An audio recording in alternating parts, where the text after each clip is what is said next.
태양, 빛, 알코올, 방사선, 뱀독, 돈, 보톡스에 사용되는 보툴리눔의 공통점이 뭘까요? 정답? 정답은 독도 되고 약도 되는 것들입니다.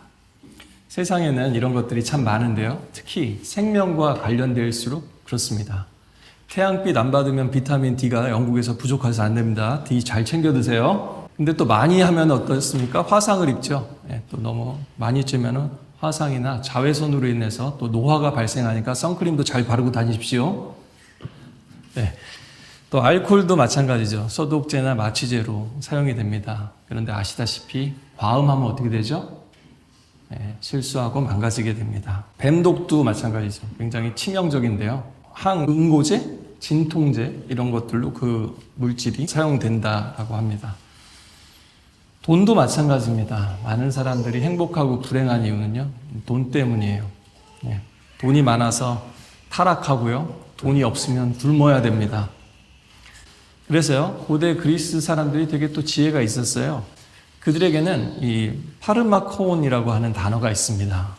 이 단어는요, 동시에 지금으로 치면 파머스 있죠? 그 어원입니다. 그래서 약이라는 뜻과 독이라는 뜻을 한 단어가 같이 가지고 있어요.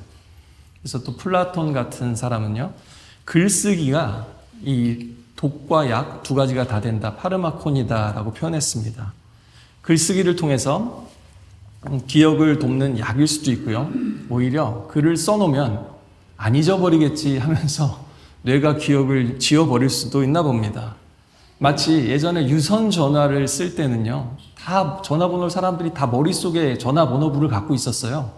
근데 저도 진짜 지금 하나도 번호 모릅니다. 무엇입니까? 편리해지고 기록이 되니까, 외부에 기록이 되니까 우리의 머리는 스마트폰이 우리를 굉장히 스마트하지 않게 멍청하게 만들고 있다라는 겁니다. 문제는요, 오늘 사랑입니다. 가장 문제적인 문제는 사랑일 때가 많죠. 사랑도 독이 될 수 있다라는 겁니다. 오늘 어떻게 그렇게 되는지를 요한계시록에서 말씀하고 계십니다. 요한계시록의 초반부에는요, 성령께서 7 교회에 써서 보내는 편지들이 있습니다. 그 중에서 오늘은 두아디라라는 지역의 도시에 보내는 편지입니다. 7 교회잖아요. 7이라는 수는 성경에서 완전수를 뜻합니다. 그리고요, 아시아의 7 교회인데요. 7 교회에 포함되지 않은 다른 교회들도 있었어요. 그렇기 때문에 이 얘기는 그때 그 시대의 실제 7 교회에 쓴 편지기도 하면서 또 시대를 초월해서 마지막 때를 살아가는 모든 성도들에게 주신 말씀이기도 합니다. 옥스포드 한인교회에 주신 편지기도 하다라는 겁니다. 오늘 주님께서 주시는 편지를 받는 마음으로 이 말씀을 함께 받았으면 좋겠습니다. 7 편지는요, 동일한 구조로 전개가 됩니다. 처음에는 예수님의 모습을 이미지로 묘사를 해요. 요한이 본 모습이죠, 실제로. 근데 되게 상징적이고 되게 강렬한 이미지로 표현될 때가 많습니다. 예수님의 모습을 묘사하고요. 그 다음에 그 교회의 상태를 진단합니다. 진단을 해야 치료를 하니까요. 그 다음에는 잘하고 있는 것에 대해서 칭찬하고 못하고 있는 것에 대해서는 책망을 합니다. 그 다음에는 어떻게 해야 될지 권면을 하고, 그 다음에는 그럼에도 내가 함께 하겠다라는 주님의 약속이 주어지게 됩니다. 그래서 예수님의 교회 자체가 그 요한계시록을 보시면요, 성경 전체의 그런 이미지와 겹쳐 있습니다. 그래서 이게 뭐지? 이럴 때는요, 그 예수님의 모습 자체가 메시지다라는 것을 기억하시면 됩니다. 그래서 두아디라 교회는요, 눈이 불꽃 같고 발이 청동처럼 빛나는 하나님의 아들이라고 하면서 18절에 예수님을 소개하면서 시작합니다. 눈이 불꽃 같으니까요, 불꽃 같은 눈으로 온 세상을 다스리고 살펴보시는 하나님의 모습을 묘사합니다.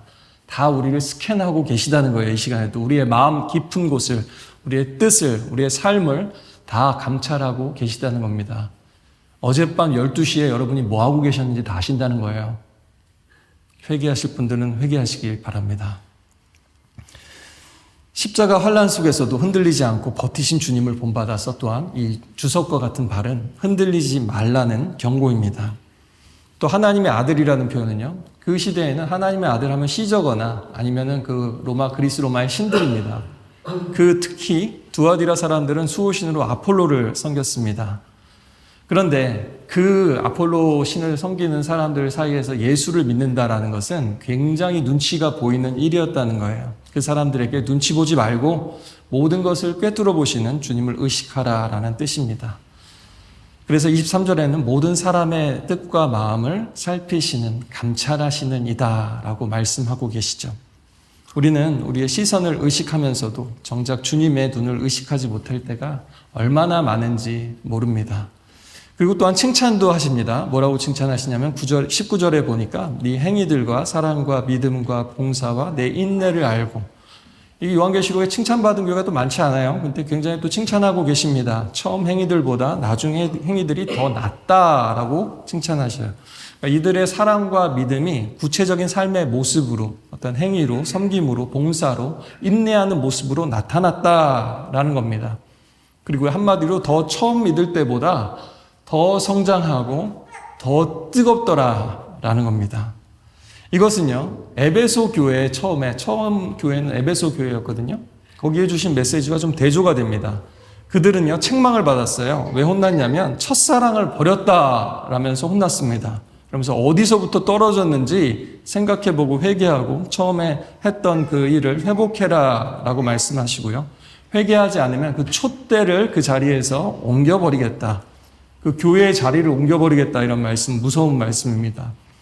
그들은요, 에베소 교회 사람들은요, 신앙생활을 잘 했지만 이 속이 메말라갔던 거예요.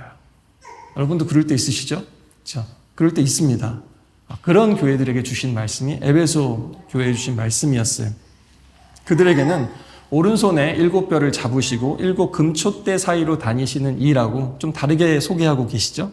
그 얘기는 뭐냐면 에베소 사람들의 문제는 다르다는 거예요.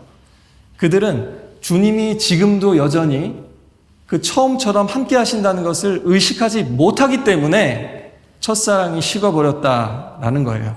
그러나 잊지 말아라. 주님께서는 지금도 너희 사이에 거닐고 계시다라고 말씀하고 계시는 거죠. 또 에베소 교회는요, 칭찬도 받았습니다. 그들도 내 행위들과 수고와 인내를 한다. 2장 2절 3절에 보면요, 또 내가 악한 사람들을 참지 못하는 것과 자칭 사도라고 하는 사람들을 시험해서 그들이 사도가 아니라 가짜라는 것을, 사이비들, 이단들을 밝혀냈다는 거예요. 거짓 교사들을. 그렇죠? 어떤 율법주의를 가지고 전파하려는 유대인들, 또 예수님의 말씀을 그리스 철학과 짬뽕해가지고 물들이려는 사람들, 이런 사람들이 에베소 교회에는 발 디딜 틈이 없었다라는 겁니다. 또 니골라당이라고 하는 이 사람들도 마찬가지입니다. 유혹하는 그 발걸음들이, 미혹하는 사람들이 얼씬도 하지 못하게 너무나 잘 지키고 막았다라는 겁니다. 따라서 에베소 교회는요, 진리가 살아있는 교회였습니다. 반면에 두아디라 교회는요, 사랑이 넘치는 교회였습니다. 둘 다 좋은 것이죠. 근데 문제는 뭐냐? 에베소 교회는요, 진리는 살아있는데 사랑이 식었어요. 두아디라 교회는 거꾸로 사랑은 넘치는데 진리가 희미해진 겁니다. 둘 다 문제라는 거예요. 둘 다. 믿음 생활은 이 두 가지를 같이 붙들지 않으면 결국에는 허물어질 수밖에 없습니다. 그래서 2장 20절에는요, 두아디라 교회가 이세벨이라는 여자를, 그 구약의 아합이라는 왕의 아내였죠. 이세벨이라는 여자가 스스로 예언자를 자칭하면서 성도들을 홀리는데 그들을 음행하게 하고 우상에게 바쳐진 음식을 먹게 했다. 이게 그들에게는, 이방인들에게는 너무나 당연한 문화였거든요. 근데 거기에 미혹당했다라는 겁니다. 에베소 교회는 자칭 사도라는 사람들이 사입이라는 걸 드러냈어요. 그런데 두아디아 교회는 스스로 예언자라고 하는 이 여자의 말을 걸러내 듣지 못하고 그냥 있는 그대로 받아들이고 따랐다라는 겁니다. 오늘날 신천지가 어떤 교회에 들어가서 막 어지럽히는 거랑 똑같은 거예요. 그런 일이 벌어졌다라는 겁니다. 혹은 벌어질 수 있다라는 거예요.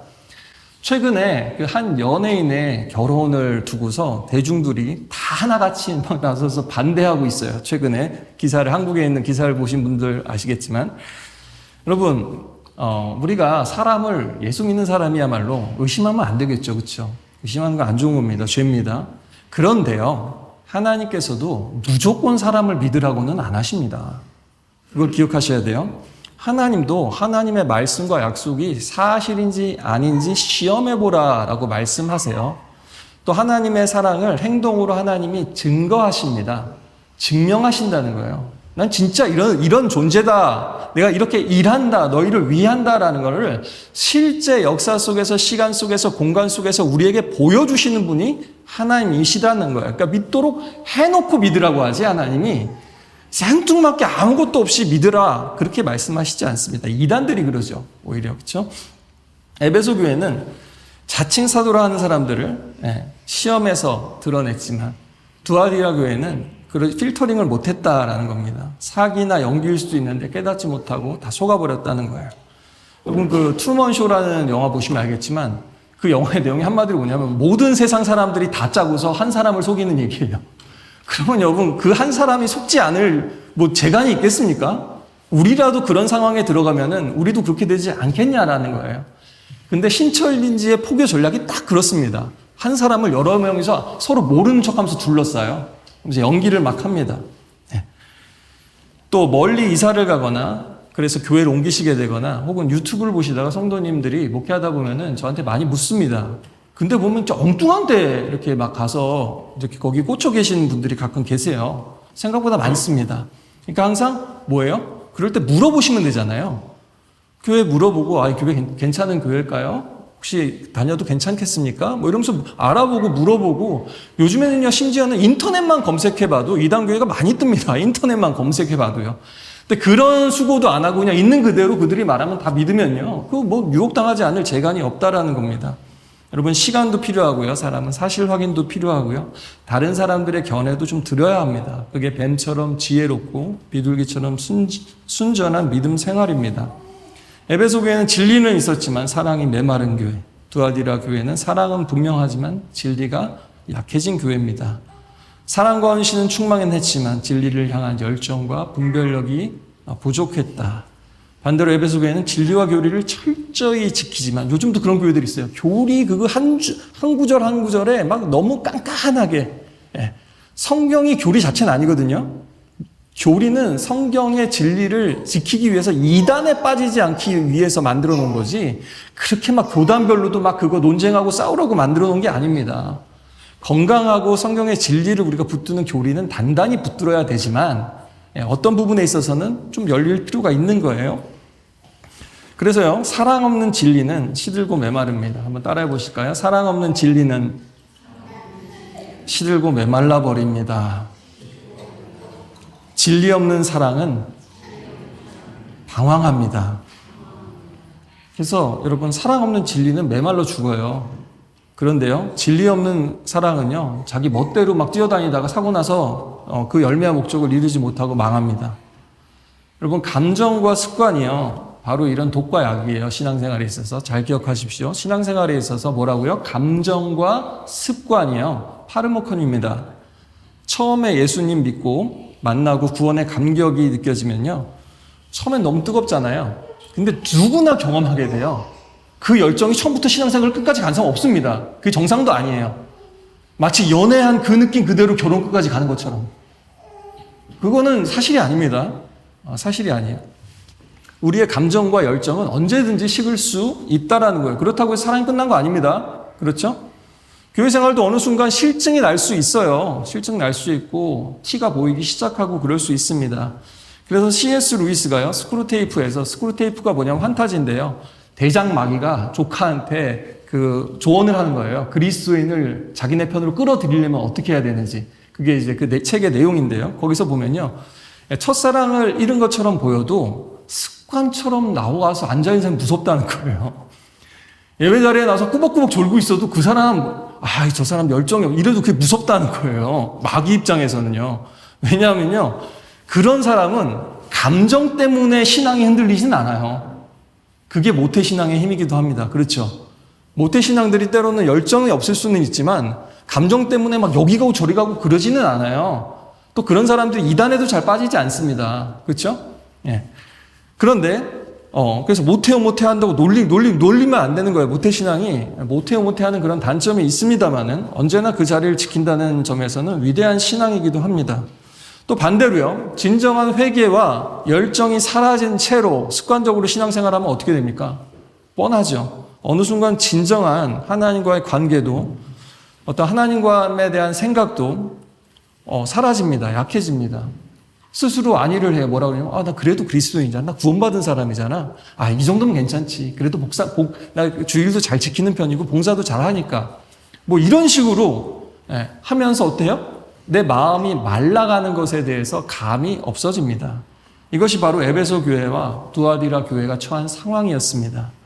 우리에게 예배는요, 그저 루틴이 아닙니다. 우리는 예배를 라이추얼이라고 부릅니다. 왜냐?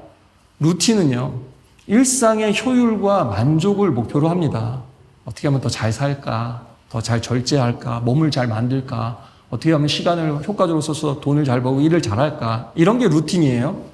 근데요, 리추얼이라는 건 뭐냐면요, 예배라는 거는요, 일상을 천상의 축제로 만드는 겁니다. 그게 예배의 목적이에요. 둘 다 무한 반복하는 것 같지만 전혀 다른 겁니다. 진정한 예배는요, 그것이 회개가 됐던, 하나님 앞에 경외하면서 엎드리는 것이 됐던, 목소리 높여 찬양하는 것이 됐던, 하나님과 함께하는 것이고요. 살아계신 하나님과 만나는 겁니다. 그리고요, 우리의 말과 행위를 하나님과 나누는 거예요. 그래서 뭔가 하나님께 말씀드리고 듣고 주고 받고 뭔가 피드백이 있어야 돼요. 오늘 예배 끝나고 어떤 하나님의 음성을 들었습니까? 어떤 깨달음을 얻으셨습니까? 한 주간 사시면서 하나님이 무슨 일을 하셨습니까? 어떤 메시지를 주셨습니까? 이런 거를요, 서로 묻고, 스스로에게 묻고, 서로 듣고 나누고 해야 돼요. 그렇지 않으면 문제의식을 가져야 되죠. 왜냐? 하나님은 살아계시고, 예배 때도 삶의 자리에도 계시니까요. 그게 건강한 공동체의 생활입니다. 이세벨을 용납하지 말라고 말씀하십니다. 두아디라 교회를 향한 가장 큰 책망이죠. 그들이 이세벨을 용납한다는 겁니다. 이세벨은요, 시돈 왕의 원래 딸이었어요. 그러니까 이방인이죠. 근데 아합 왕이 보통 이제 솔로몬도 그랬고요. 그러니까 괜히 우상숭배하고 음란한 게 아니에요. 정치적인 이유가 있고, 외교적인 이유가 있고, 경제적인 실익이 있기 때문에 당시는 그러면 다 나라끼리 정략 결혼을 시켰습니다. 그래서 정략 결혼을 했는데 문제는 뭐냐면요, 이스라엘의 그 중추인 신앙을 건드려버린 거예요. 오직 하나님, 그 신앙을 건드려버린 거예요. 그렇다고 해서 그들이 막 협박하고 겁박하고 그러지도 않습니다.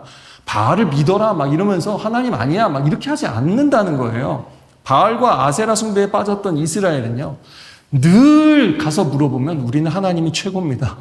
최고의 신은 여호와밖에 없습니다라고 늘 고백하면서 바알 신전에 갔어요. 그러면서 아세라한테 가서 빌려갔습니다. 그게 이스라엘 역사가 보여주는 모습이에요.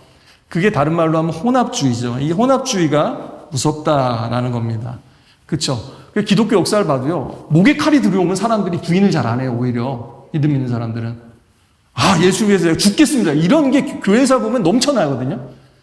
근데 교회가 좀 잘 되고 뭔가 축복받고 힘이 있는데 은근슬쩍 좀 이제 적당히 하자. 좀 이것도 좋은 거 아니야. 이런 식으로 접근했을 때 교회가 확 타락해버렸습니다. 그게 무서운 거예요. 그게 바로 이 바알 숭배와 아세라 숭배입니다. 바알은 폭풍의 신이고요. 그 풍요의 신이고요. 아세라는 애 많이 낳게 해준다. 그때는 이제 자손이 중요하니까. 그래서 다산의 여신입니다. 아프로디테라고도 하죠. 다른 나라에서는. 그래서요, 성경은요, 이런 신앙에 대해서 경고하면서 엘리야가 그 역할을 한 거예요. 이스라엘을 깨우는 역할을 했죠. 가서 뭐라 그럽니까? 하나님께서 너희가 이 둘 사이에서 언제까지 머뭇거리겠느냐? 양다리라는 거예요. 머뭇거리면 안 된다는 겁니다. 주저하지 않고 결단을 해야 된다라는 거예요. 하나님이 여호와면 여호와가 하나님이시면 하나님을 따르고 바알이 하나님이면 바알을 따르라. 근데 그 사람들은 어때요? 1등신 여호와, 2등신, 3등신 바알과 아세라도 좀 껴줘. 그 나쁘지 않은 생각인데 이렇게 갔다라는 거예요. 너무 웃긴 것 같지만 사실 지금도 이런 식으로 믿음을 건드리면요, 이게 더 무서운 겁니다.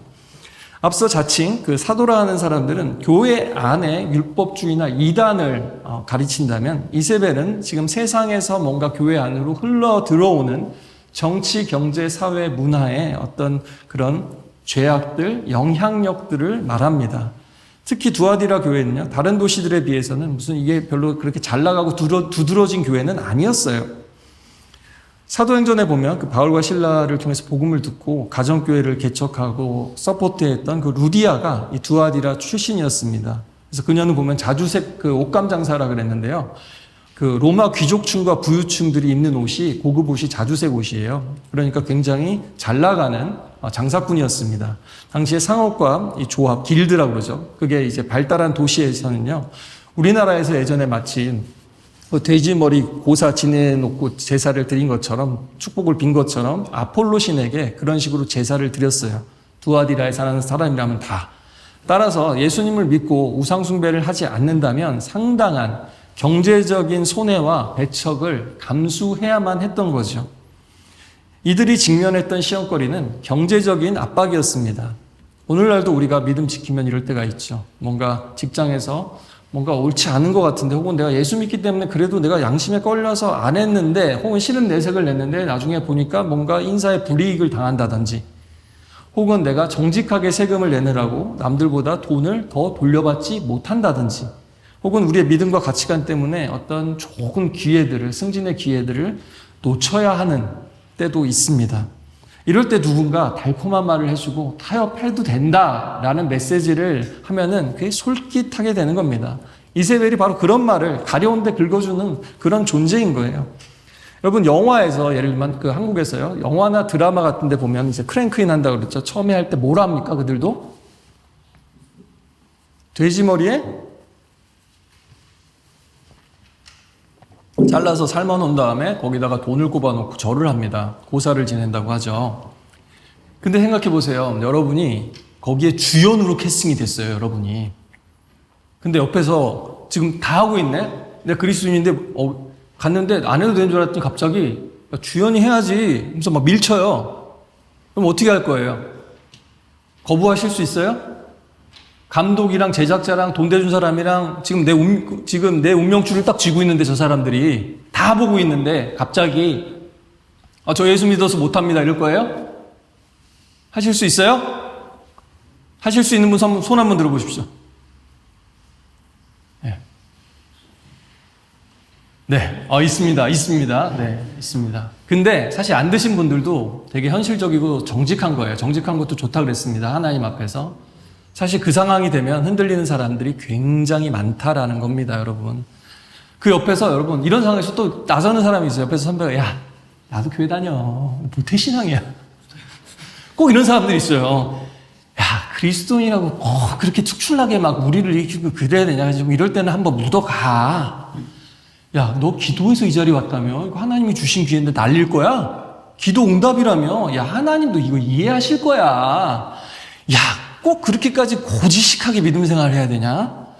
우리가 이 세상에서 영향력을 가지려면은 어느 정도는 세상의 방식을 받아들여야 돼. 고지론이라고 들어봤냐? 고지론? 높은 데를 먼저 점령하는 거야. 지금 고지가 코앞인데 저라고 넘어가자. 이러면은 여러분 진짜 어렵습니다. 진짜 어려운 거예요. 여러분 이런 목소리가 바로 이세벨의 달콤한 유혹이고 영향력이에요. 이런 경우에 바로 여러분 사랑이 독이 됩니다. 사랑이 문제가 되는 게 바로 이런 지점이에요. 이런 유혹하는 목소리는 내가 교회 가는 거, 예수 믿는 거를 반대하고 배척하지 않아요. 그렇지 않습니까? 너 교회 다니는 존중한다고, 근데 여기서 잠깐만 그렇게 하라고. 이런 식인 거잖아요. 오히려 그들이 뭐라 그래요? 야, 하나님 사랑이시라며. 야, 이 너의 지금 곤란한 상황을 주님도 이해하실 거야. 하나님이 용서하시지 않겠냐? 사랑의 하나님이 이렇게 사랑을 들먹거려요. 이런 사람들이. 여러분. 그렇죠? 그러면 또 그런가? 이러면 끝나는 거예요. 그러면 끝나는 겁니다. 여러분 동성애 문제도 마찬가지예요. 여러분 동성애자도 사랑하고 차별하지 말아야죠. 맞죠? 맞습니다. 여러분 동성애자도 사랑하고 차별하지 말아야죠. 하지만 그들을 포용하고 사랑하는 것과 하나님이 만드신 자연적인 성이 있잖아요. 이거 하나님이 창조하신 거라고요. 이거는 이 질서는 남자와 여자가 있는 거는요. 근데 이거 질서 자체를 거부한다든지 혹은 가정이라는 어떤 하나님의 언약 공동체거든요. 가정이라는 것은요. 가정을 인정하는 것 혹은 인정하지 않는 것은 구분을 해야 합니다. 사랑을 위해서 진리를 희생시키면 안 된다는 거예요. 물론 진리를 위해서 사랑을 희생시켜서도 안 되고요. 또 막 동성애에 막 핏줄 올리는데 정작 자기는 경제적으로 하나님 앞에서 깨끗하지 않은 사람도 너무 많아요. 그렇죠? 그러니까 함부로 또 막 욕하지 마시고요.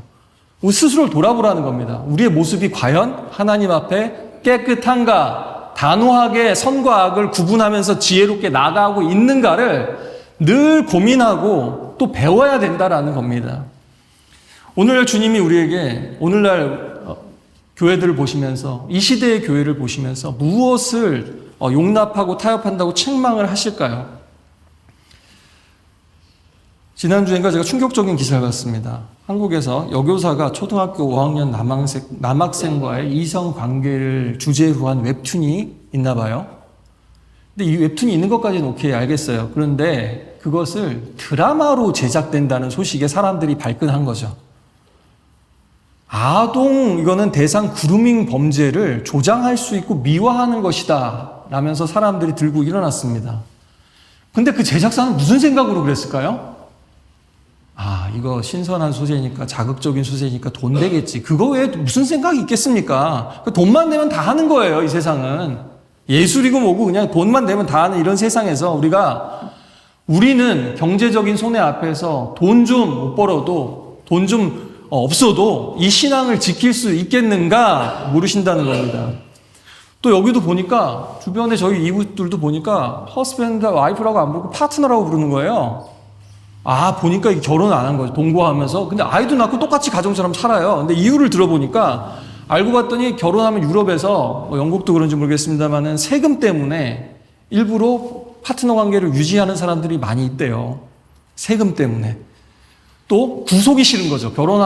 합법적으로 결혼하면은 구속이 싫어서 그냥 동거를 선호하는 이런 시대를 우리가 살아가고 있어요. 근데 이런 세상에서 그러면 우리가 할 말이 있어야 되잖아요.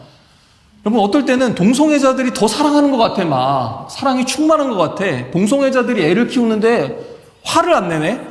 근데 우리는 예수 믿고 사랑이 충만하고 예수 보혈로 구원받았다 그러는데 애한테 될 때 보면은 으악 했다가 주여, 저는 죄인입니다. 이렇게 회개하고 있단 말이에요. 그랬을 때 과연 우리가 정말 그들 앞에서 이런 말을 할 자격이 있겠느냐라는 겁니다.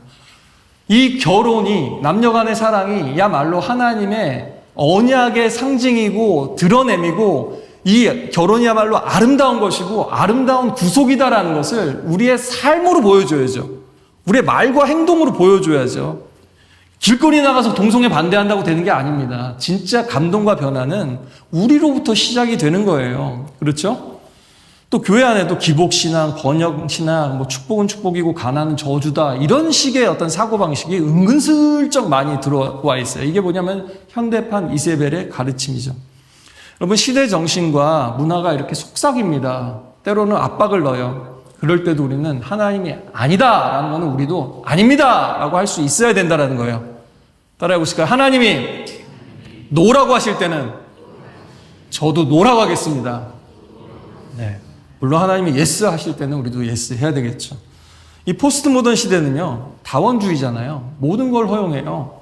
네 진리도 진리고 내 진리도 진리잖아. 사이좋게 지내자. 불교도 진리고 구원의 종교고 기독교도 구원의 종교지. 이런 식으로. 그러나 하나님은요, 오직 오늘도 one way Jesus, 오직 예수만이 구원의 길이라고 말씀하십니다. 할렐루야.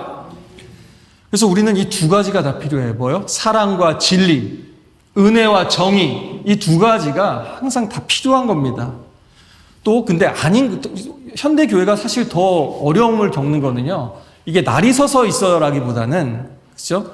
뭔가 이런 진리에 대한 확신과 분별력이 떨어져서 어려운 경우가 더 많아요, 사실. 전체적으로 봤을 때는. 근데 그러려면 뭐가 필요하냐면요, 확신과 용기가 필요한 겁니다. 그러니까 그러니까 에베소 교회가, 그렇죠? 뭔가 진리는 붙들었지만 메말랐잖아요. 그런 게 아니라 가슴이 뜨거우면서도 날카로운 분별력을 가진 그리스도인. 이게 이 시대에 필요한 그리스도인입니다. 여러분, 굉장히 뜨거우면서도 냉철하고 지혜로운 그리스도인들이 되셔야 돼요. 아시겠죠? 예배할 땐 뜨겁게 하는 겁니다. 찬양할 땐 뜨겁게 하는 거예요. 온몸과 마음을 다해서, 목소리 높여서, 내 감정을 다해서, 그쵸? 근데 성경 공부하고 묵상하고 내 삶에 하나님의 뜻이 무엇인가, 하나님 도대체 왜 그러신가, 세상을 보면서 이거 내가 받아들여도 되는 건가 아닌가, 기독교인이라면 이런 상황에서 어떻게 해야 되는가에 대해서는 치열하게 고민하시고 깊이 또 넓게 공부도 하셔야 되는 거예요. 그래야지 믿음 생활 지금 활동말동 하는 시대에 우리가 살아가고 있어요. 정신 안 차리고 있다가 우리가 딱 그 자리에 있다니까요. 치면서 야 저래.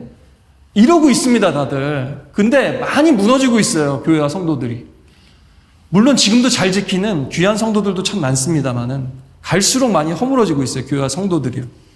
그래서요. 사도 바울도 말했습니다. 사랑은 진리와 함께 기뻐한다. 고린도전서 13장에 보니까 사랑은 불의를 기뻐하지 않으며 진리와 함께 기뻐하고 모든 것을 덮어주고 모든 것을 믿으며 모든 것을 바라고 모든 것을 견딥니다. 예수 안 믿는 사람도 예수 믿는 사람도요. 이런 거는 되게 좋아해요. 예를 들면 뭐 기뻐하는 거, 뭐 덮어주는 거, 믿는 거, 뭐 바라는 거, 희망적인 거, 인내하는 거 이런 거는요. 예수 믿는 사람 안 믿는 사람의 공통적인 그냥 덕목이에요. 보편적인 양심 있는 사람이라면 그렇죠. 다른 건 어디 있습니까?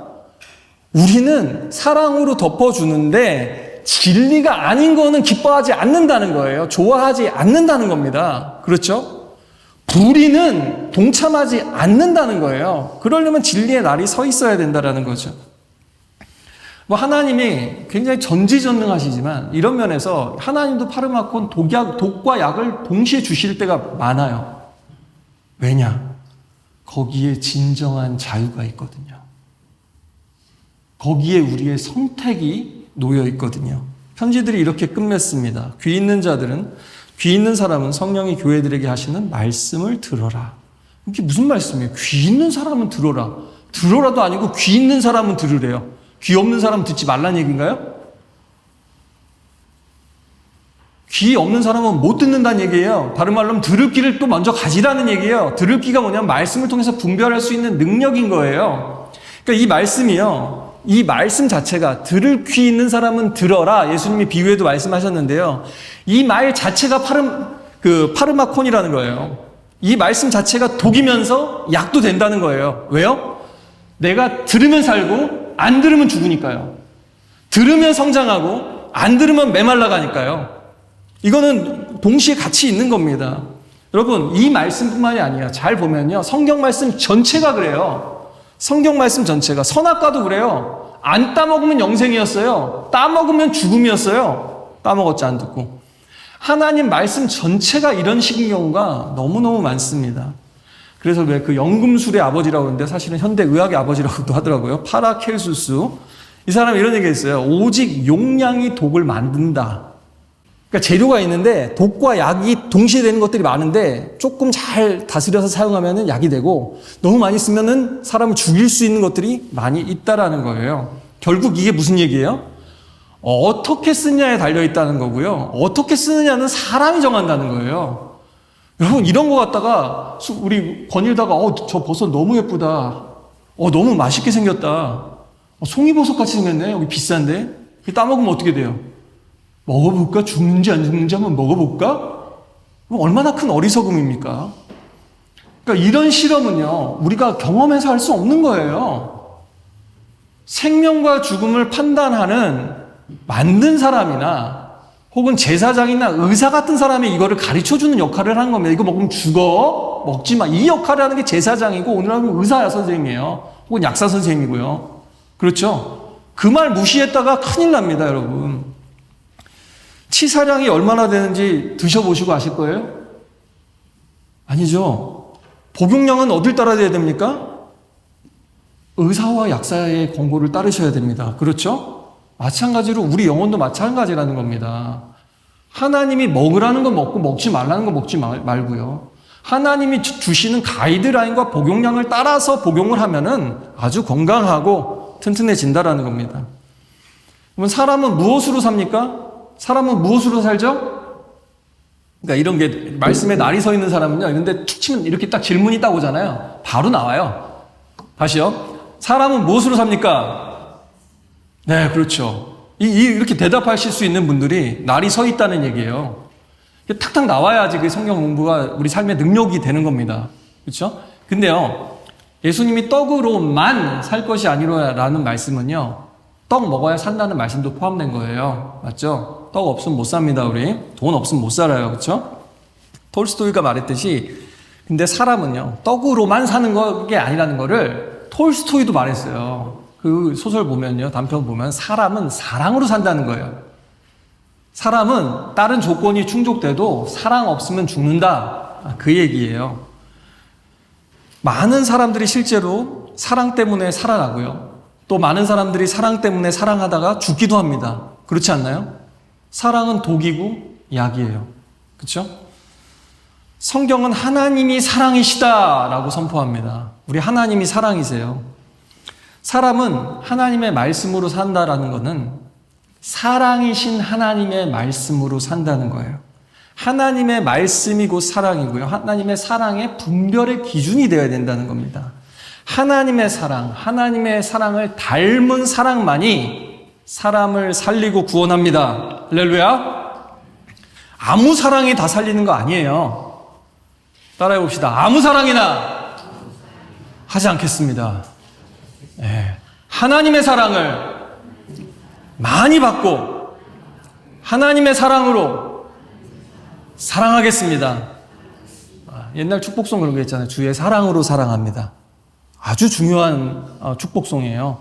내가 너를 축복하는 게 아니라 하나님의 사랑을 내가 받았기 때문에 사랑할 수 있다는 겁니다. 또 나의 방식이 아니라 하나님의 방식으로 사랑하겠다라는 겁니다. 그럼 놀라운 거는요. 하나님은 이세벨에 빠진 사람들뿐만 아니라 오늘 말씀을 보면요. 요한계시록 보면요. 21절에 보니까 그 여자에게도 회개할 기회를 주었다고 말씀하세요. 와, 신기하죠? 성경에 어떤 데는 이단은 상종도 하지 말라고 그래요. 근데 지금 오늘 말씀에서는 이세벨에게도 회개할 기회를 주었다라고 말씀합니다. 그런데 어때요? 그가 끝내 돌이키지 않았습니다. 그래서 에스더의 그 하만에게 이루어진 시적 정의처럼 그 여자에게도 그를 따르는 자들에게도 돌이키지 않는 자에게도 그런 심판이 정의가 이루어질 것이다 라고 말씀합니다.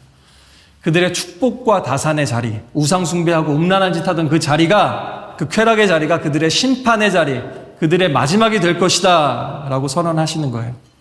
반대로 축복하고 약속하십니다. 이세벨의 가르침을 따르지 않고 타협하지 않는 사람들, 이기는 사람들에게는 나라들을 다스릴 권세를 주신다고 합니다. 이 세상에서 아무리 마귀가 판치고 악이 판치는 것 같아도 그것을 십자가의 능력으로 예수님의 이름으로 부활의 능력으로 이길 수 있는 권세와 능력과 지혜를 주신다라는 약속입니다. 또 예수님께서는요, 샛별을 주신다라고 누아디라 교회에게 약속하십니다. 샛별은 새벽이죠. 어둠이 지나고 새벽을 알리는 별입니다. 요한계시록 22장 16절에는요. 예수님 자신이 다윗의 뿌리시고 자손이고 곧 빛나는 새벽별이라고 말씀하셨어요. 우리 예수님 자신이 새벽별이래요. 왜요? 우리 예수님은 어둠을 통과해서 빛을 가져오셨으니까요. 어둠 속에서도 빛나는 빛이셨으니까요. 환난과 핍박 속에서도 물러서지 않으시고 승리하셨으니까요. 그런데 새벽별이 누구라고요? 근데 새벽별을 누구한테 준다고요? 타협하지 않는 이 성도들에게, 예수님을 붙드는 사람들에게 주신대요. 그 약속은 무슨 얘기예요? 결국에는 새벽별이신 예수님을 주시겠다는 얘기입니다. 놀라운 약속이에요. 예수님 자신을 주시고 예수님께 속한 모든 것을 우리에게 주셔서 우리도 이 약한 세상에서 믿음으로 승리하게끔 도와주신다라는 놀라운 약속입니다. 심판과 축복, 독과 약. 안타깝게도 많은 사람들이 성령의 이런 경고를 듣지 않고 이세벨의 말을 기울이고 심판의 길로 갔고 지금도 가고 있습니다. 역사 속에 많은 교회와 성도들조차 그랬습니다. 지금 우리가 살아가는 세상이 갈수록 어두워지고 있습니다. 또 우리 개인적으로 인생의 어두운 시간을 지나고 있을지라도 머지않아 하나님께서, 우리 예수님께서 약속하신 그 새벽이 밝아올 것을, 빛을 주실 것을, 빛과 함께 우리가 승리할 것을 믿으며 오늘도 결단하며 함께 나아가시기를 주님의 이름으로 소망합니다. 오늘 세상과 우리 하나님 사이에서 여전히 머뭇거리고 주저하시는 분들이 있다면 함께 결단했으면 좋겠습니다. 또 뭔가 신앙생활 했는데 내 안에 열정은 있지만 진리가 없고 말씀이 없고 어떻게 해야 되는지 탁탁 말씀이 튀어나오지 않는다 하시는 분들도 다시 한번 말씀을 붙드시길 바랍니다. 또 첫사랑의 열정이 식어지신 분들 계시다면 하나님, 내 안에 그 뜨거움을, 말씀을 풀어주실 때 내 마음이 뜨겁지 아니하느냐 하신 말씀처럼 성령의 감동을, 그 첫사랑의 기쁨을 다시 회복할 수 있도록 도와주시옵소서. 기도하시고요. 또 은밀하게 아무도 모르는 죄가 있다면 우리 함께 찬양하고 고백하면서 나아가기를 간절히 바랍니다. 찬양하시겠습니다.